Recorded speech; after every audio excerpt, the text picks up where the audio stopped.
So, hello and welcome everyone. I'm so excited to be joined today by celebrity chef Giancarlo Caldesi. He's a great friend of mine. I've known him nearly 17 years. I went to the cookery school. I know, it's a long time. Yeah, we're getting old. It's brilliant. Went to cookery school with his wife, Katie, who's also an amazing chef and also a writer of many books you're going to find out about later on. Learned how to cook myself. I have a passion for cooking, but also a passion to get people off sugar. So when I wanted to write the book to try and get people off sugar, the first person I thought of was my friend Giancarlo. He could help people break down the barriers to understand about cooking and understand how they can get themselves off sugar. And Giancarlo is going to share a little bit about his personal journey as well, because he was diagnosed as a type 2 diabetic, and he's going to tell you a little bit about that. So welcome, Giancarlo. Hello, James. How are you today? I'm you brilliant. You keep smiling. You really must be very happy, bunny. See, I'm in Tenerife. Look, can you see the palms? It looks beautiful. I'm on holiday. You've got the tan as well. Yeah. Look, I've got my sunglasses coming up in a minute. So tell me, Giancarlo, when did you find out that you were first addicted to sugar? You know, it's a very interesting question you said that, because unknowingly, when I was little, I used to have a lot of sugar, and obviously I had the rotten teeth and all the rest, and behind my mother's back, but also my mother was very good at that. And I remember having sugar, and then I used to fall on the floor like comatose. And thinking back, I really realized that that was a bad thing, really, really bad. The wish is that I knew, not being so ignorant, and the wish is I never had that sugar really, because the damage, I think, is extensive and permanent, to be honest. You know, and to repair it takes such a long time, because I don't think people realize the damage the sugar does, and then they expect within 6 months to be, well, again, everything's okay, but it doesn't work like that, because I damaged myself in 30, 40 years or 50, and then suddenly I realized the new world is happening, and I expect to be better in 5 years, 10 years, 15 years. Since 2011 that I'm mending myself, the great advantages and great sort of a, how can I say, it's a great difference, really, incredible. But it takes time to mend, it really does, especially as you get old. Everything slows down, and so maybe it takes much longer. So my realization of sugar was when I was little, but I didn't know it, and I'm so sad about that. I remember you telling me one story about when you were driving and when you had to stop in the petrol station. So can you tell us a little bit about that story with your vision? Because that was well, you see, when you're a sugar addict, you know, I think it's like anything in life. You know, you're addicted to something. It doesn't matter if you're addicted to coffee, which I am, if you're addicted to alcohol, if you're addicted to smelling woods, and if you're addicted to walking in the park. You know, if you don't walk in the park, you don't feel well. It's an addiction. And when addicted to sugar, it's so difficult to go past by any shops that does got a lot of sugary bits. It just really, your head gets scrambled. It really go into a frenzy. There's few things I'm realizing, you know, slowly, and it's a really interesting life. So I went to the petrol station, because I had the petrol car at that time. Now I go an electric car, so I don't stop. Thank God for that. And I saw this bar of chocolate, 100 gram really. And I get in the car, I have one bit. Then obviously what you do, you have another bit. By the time you put the engine on, all the bloody chocolate is gone. No, it's true, it's a joke, you know. So you think there's a, you know. Then a couple of miles down the road, I couldn't see anything. And I thought, oh dear me. And I know it sounds really stupid, but when I was in the army, I was in the paratroopers, and there was a very rigorous sort of a discipline. And I was saying this morning with Katie about a few things, actually. The discipline that I learned, and it was when I went to the Hilton in Rome to work as the best hotel in the world, and then I went in the army, paratrooper, one of the best sort of a, part of the army anywhere you go in the world. They're really rigorously trained and all the rest. And then, so many years later, you don't realize that when you're in real danger, so the alarm bells goes and say, right, don't panic. So never panicked. Try to stop the car slowly, indicate left. I was in the motorway, I was in the middle lane, and then find the space to stop. But it's like being in a fog, actually, a thick fog. And that was a serious call, really.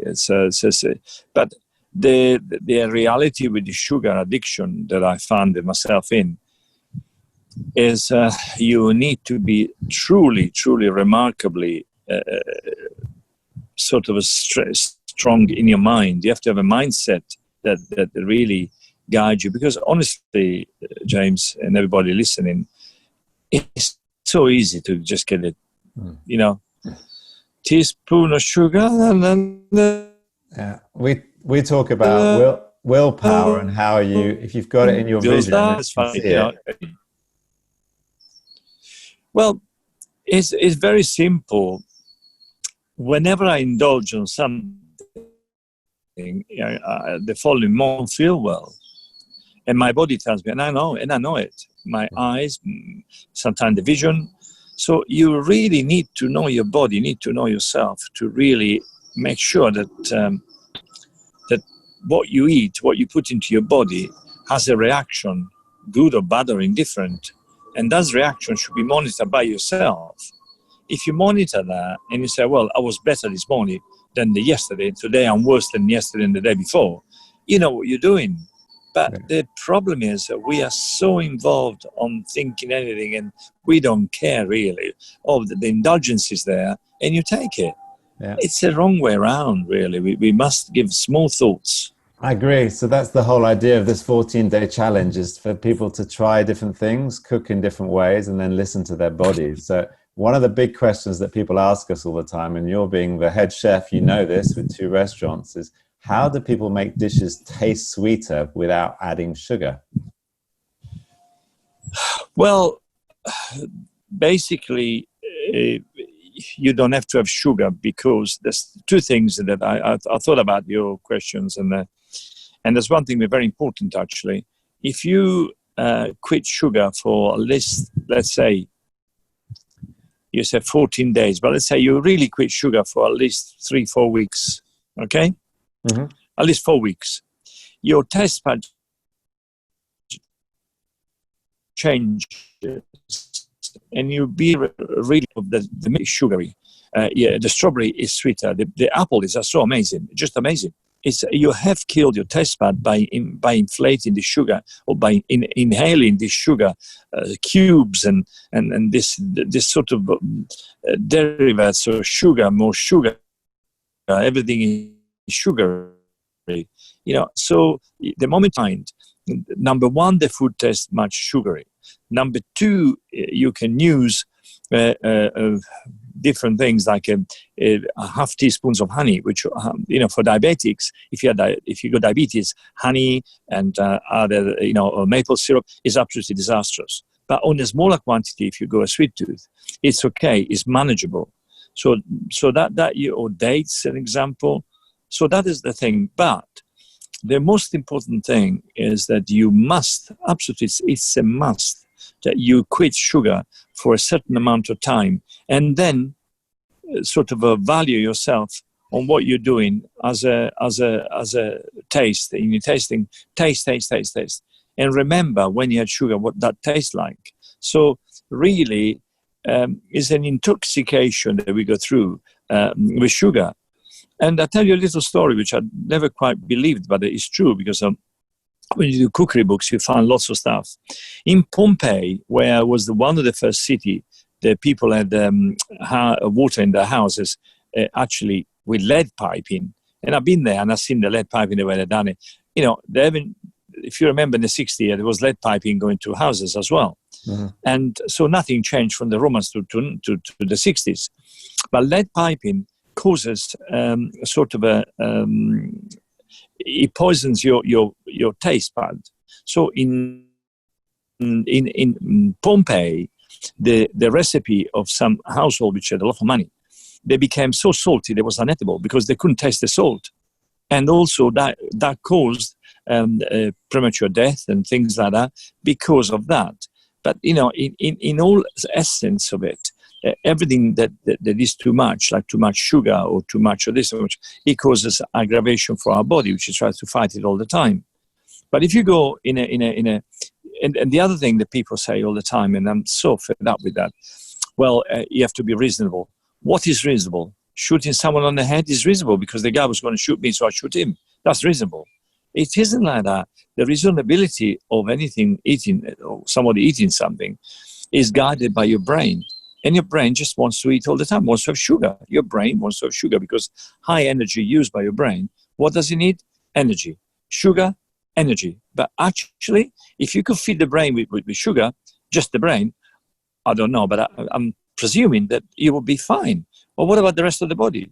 So that is essentially is so truly very important that the sugar challenge has to be respected, has to be met by people, and then find out what is the outcome at the end of it. Would that broccoli taste sweeter before or after? Yeah. And also, when you do food, you need to use salt. Salt is very important. Salt actually is sweet. It sweetens things. There is a very thin barrier. Up to this is fine. You take it a little bit further, and then it's salty, is not edible. But the salt makes things sweeter. It is fact. Yeah, and you talked to me earlier on about adding sort of herbs and spices to cooking as well, because it brings out the big flavor, because that's what a lot of the manufacturers do. The easy option is put sugar in and makes it taste a bit better, but actually bringing out the herbs and spices and the salt brings out the flavor. Well, there's another thing that we don't do in this country, and we don't use the herbs or spices adequately or sufficiently enough to make a dish really substantial. Now, I travel throughout the world and I see things, okay? And what's happened basically when you go to another country, you're there on holiday, you're totally euphoric because English, we all get euphoric about holiday. Ah, look at the pond behind me. Fantastic. You know, the drink is rubbish, you drink it. The food is rubbish, you have it. But if you look carefully and you think about it, some of the dishes that we have abroad, they go so much more flavor, because the herbs they use more, the salt is used more, and also oil that they use, which is I'm having a discussion this morning, this extra virgin olive oil. In my time, when I was little, we go back, 65 years ago, okay? I was only 3 then. Olive oil was olive oil.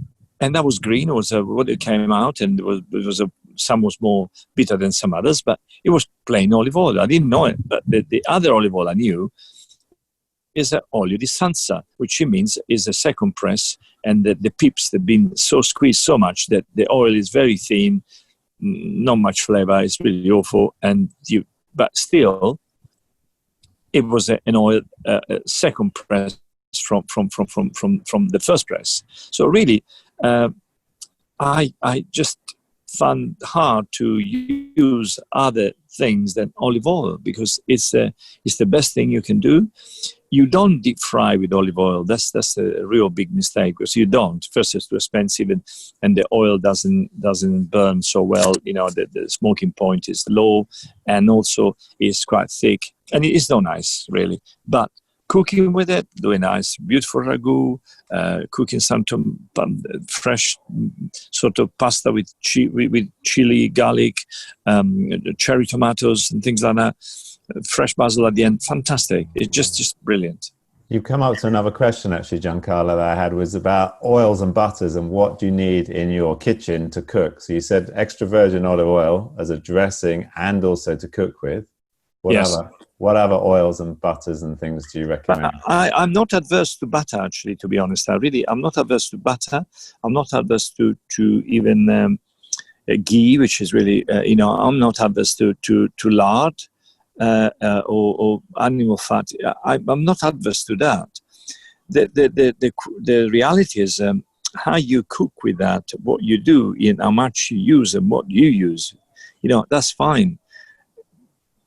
I do not believe that fat makes you fat, really. I always understand that quality, quantity, and movement is one important thing of your life. And food, I noticed with myself that if I eat above this, I put on weight very quickly. I eat this level, I keep my weight. I eat less, I lose weight.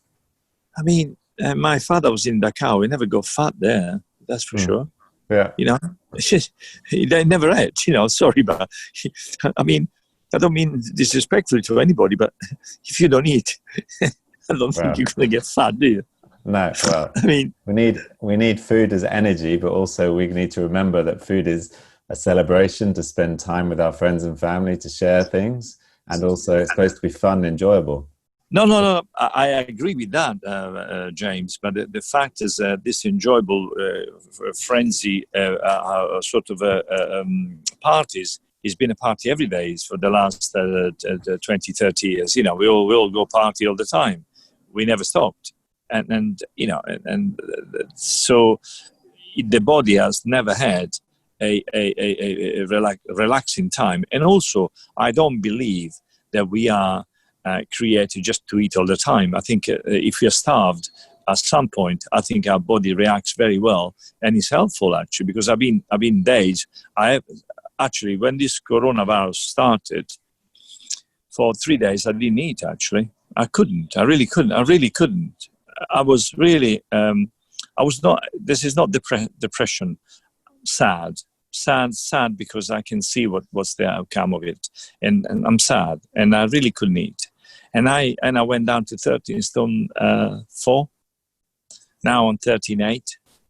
But what I'm saying is that, but my body kept the weight because it's using the fat that I had inside. So it basically maybe cleanse myself without knowing. So starving sometimes it isn't a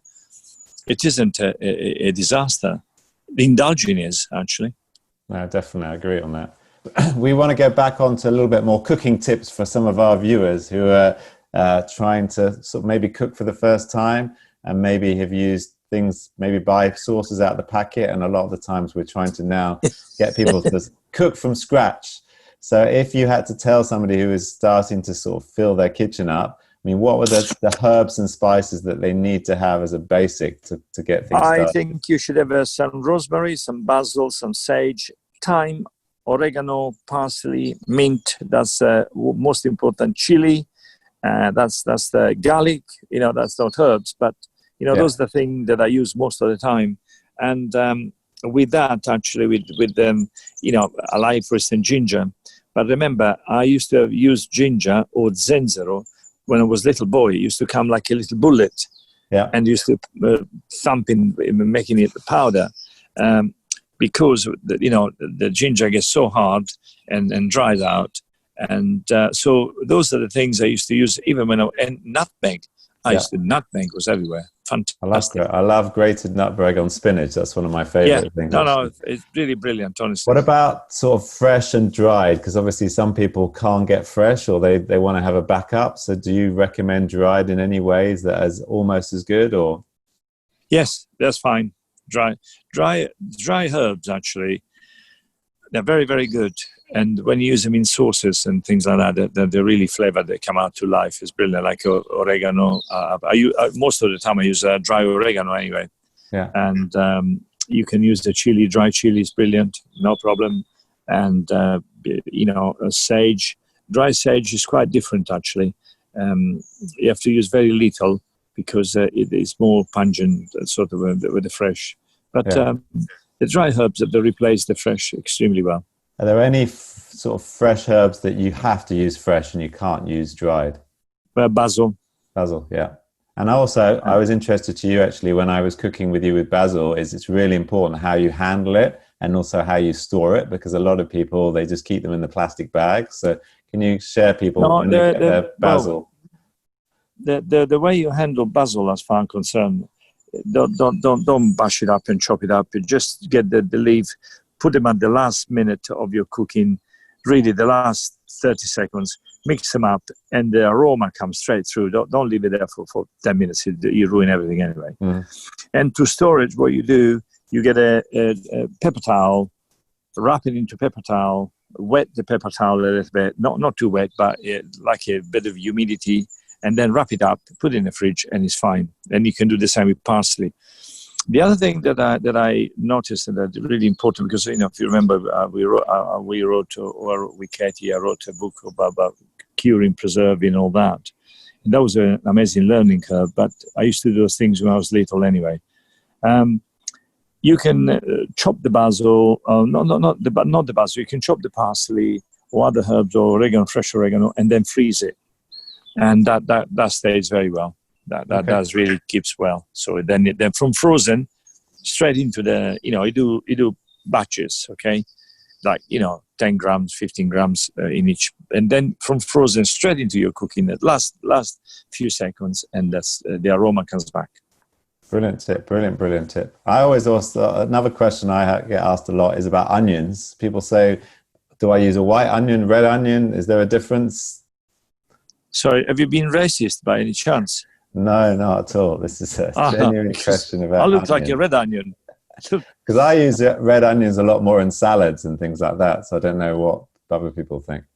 Okay, there's an onion which is really very interesting. It's called cipolla di tropea. It's a tropea onion, which is a elongated one. It's really very sweet, very nice. It's from Sicily, and cipolla di tropea. They are so famous, and it's amazing. They are slightly, they are less pungent, but one thing that people don't do, and what you should do, is this. You chop your onion, okay? Any onion you like. If you're French, there's les oignons, les oignons, okay? With a bicycle. And then you put it in water, cold water. And leave it for 20 minutes in cold water with some ice if you like or anything. And they will not be as pungent. They're crispy. They are fantastic. I mean, fantastic. So you do that before cooking, or when you're putting them in salad, or whenever you're using it? No, when you put them in salad. Okay. For the salad. You asked me about salad. You didn't say cooking, you asked salad. Salad. The next question is about cooking. Your brain is really scrambled with an onion. Next question is about cooking with onions then. You've told us about when you put them in salad and soak them. What about cooking with onions? Cooking with onion, the onion has a very important part, actually. Interestingly enough, in an Indian kitchen, you'd be surprised how important onions are. But also in Italian cooking and every cooking. The importance of the onion, when you cook it, you make a sauce, you start putting the onion in a frying pan. Make sure that the onion, they are translucent and they're a little bit soft. And you should smell it, and you can smell the sweetness. If you go over the pot and your eyes think that onion, they are not cooked, you must cook those onions, because unfortunately, as a diabetic or ex-diabetic, onion, they are full of carbs. So leeks is better to use leeks than still onion, but it's a different onion. And as you can see, I know my onion, okay? So I'm going to argue about onions with you, Giancarlo. No. So seriously, make sure that the onion that you sauteing is really not brown. You don't want to caramelize the onion, not for sure, but they're kind of a blondish, that blonde, bit blonde. And then you smell it, they're so sweet. And that sweetness carries through your dish immensely. You don't need sugar. Honestly, I'm so cross.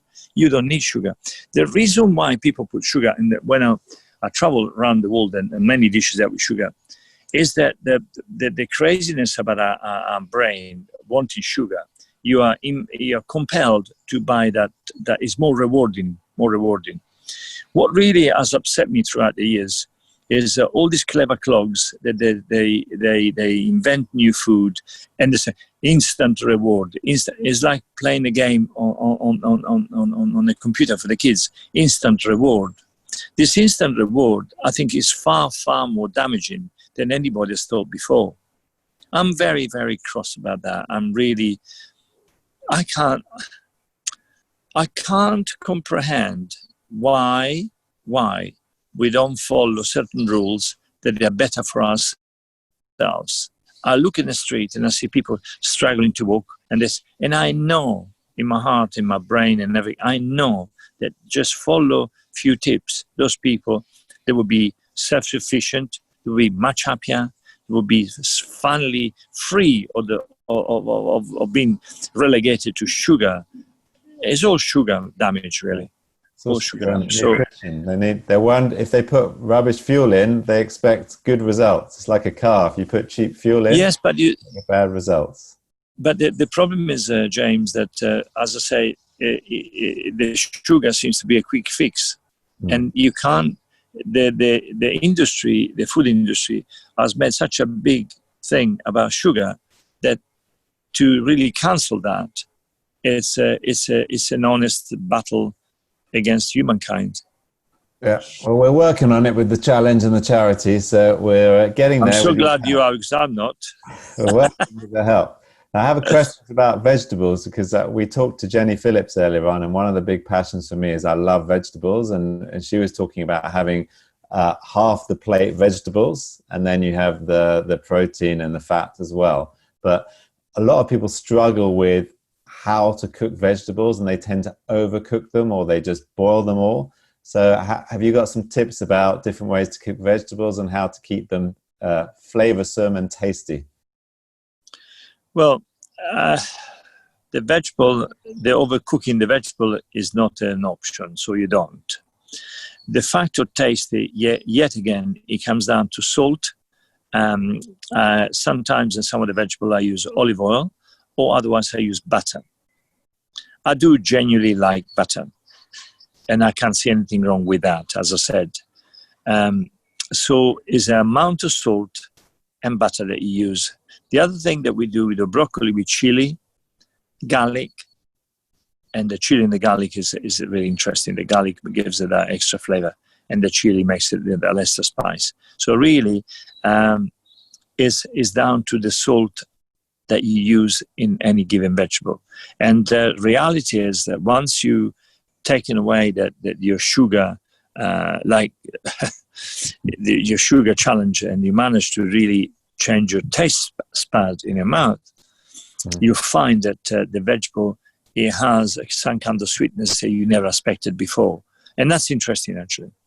And do you use most of your vegetables, do you saute them, or do you bake them, or what's your sort of preferred way of cooking vegetables? Anything. I roast them, saute them, and boil them, and any shape or form, stir fry. Yeah, but the amount of salt in those sort of dishes is important.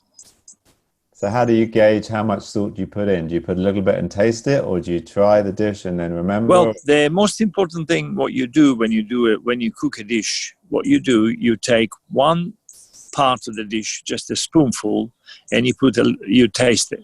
Then you take another spoonful and you put a little bit of salt. And then remember, better the first one or the second one. You know, when you go to the what do you call it? To the optician. This better or this better? What is it? So then you say, okay, in relation to what salt I use for one spoon, which is a little pinch, then you say, oh, I can put another couple of grams. So you put a larger pinch and taste it. Then you do another taste. So is it better, this or this? And again, you need to really, when you do the cooking, James, you need to experiment with yourself to taste.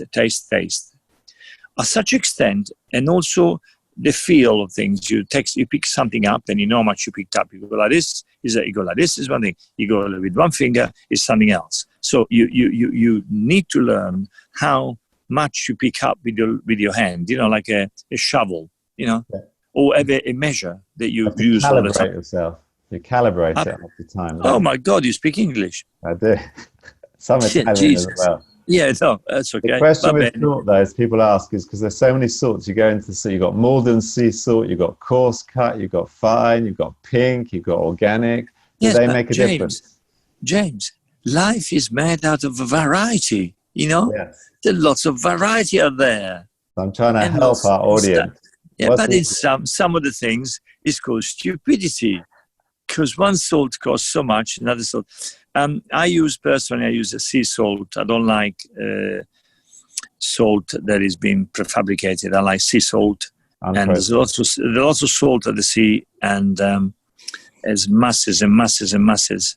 And there's a big, long river of salt along the seabed. So if you could mine that, you will be rich in 2 minutes. Okay. So sea salt is the best as far as I'm concerned. But you know, the salt, rock salt, we say rock salt it comes from the sea anyway, that was stuck there, so there's many, it's okay. But I work all the time with the sea salt, and it's a sea from Trapani, and I'm used to that. And I know when I go cooking somewhere else, I always bring that salt with me, because I got the feel and I know how much, the solidity, I know it's important. But taste all the time to really gauge your what you want with it. And I also got a question about baking, because I know in the book we've got a carrot cake and we've got a chocolate cake, and we use dates, and we've tried to use higher concentration of chocolate. So we start off with 90% chocolate and see how you get on with those. Have you got any tips? Because obviously sugar in baking is very traditional, and it's used to give the color and the texture and rise. So how can you bake without sugar? Well, you can really, because you can use, as I say, you just mentioned dates, so you can use a natural honey or vanilla. Vanilla extract is really not essence, vanilla extract, because the proper vanilla is very sweet anyway.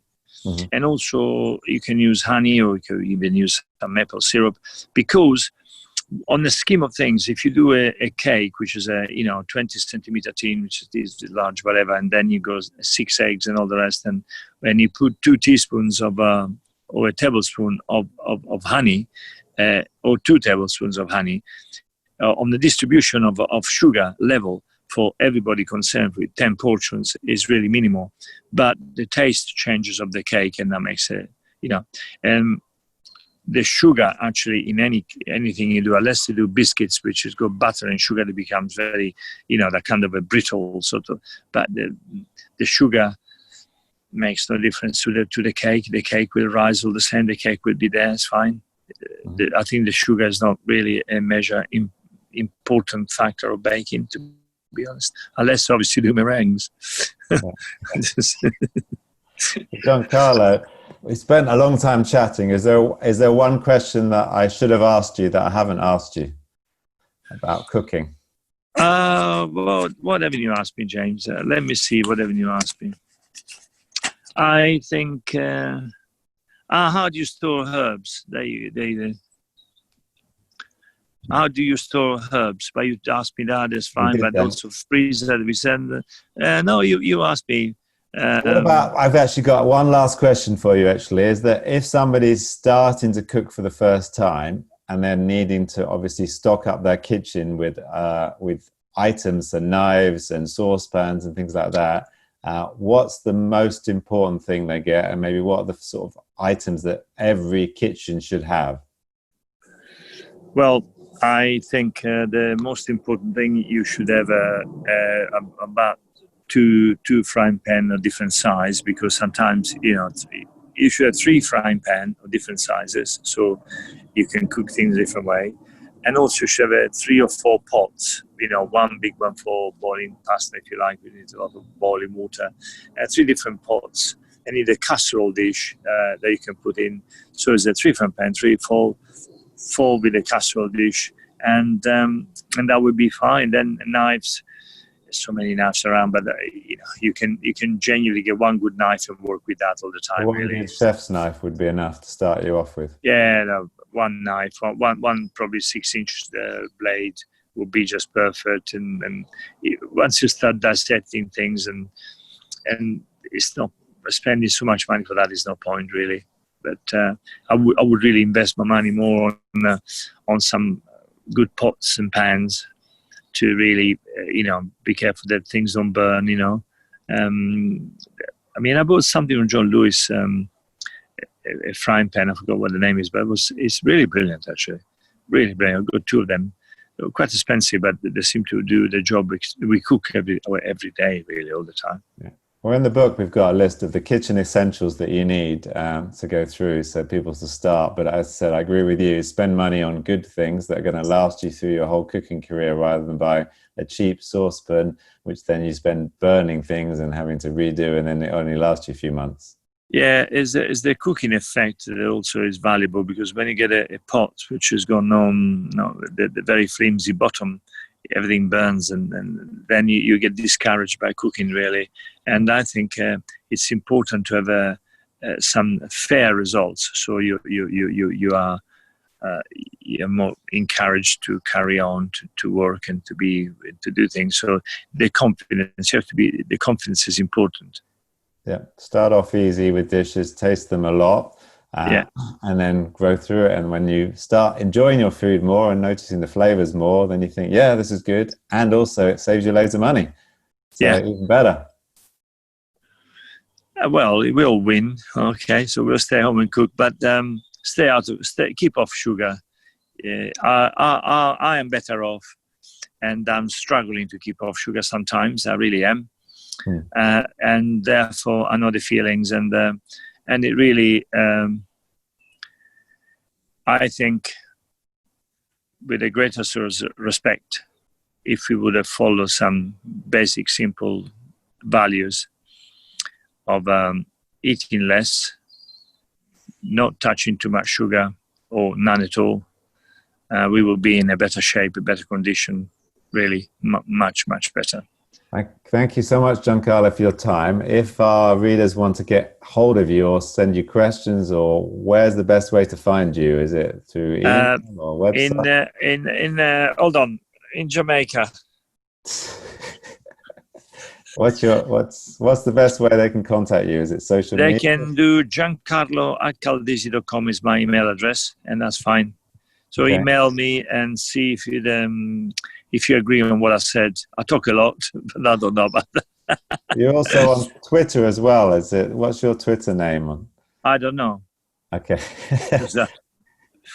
We'll post it below. I think it's Caldesi Chef or something like that. So I don't know. Whatever it is, I never tweet, because my name is not Trump. Well, you've got Giancarlo's email. Thank you so much for spending the time with us. Enjoy Jamaica, and speak to you later.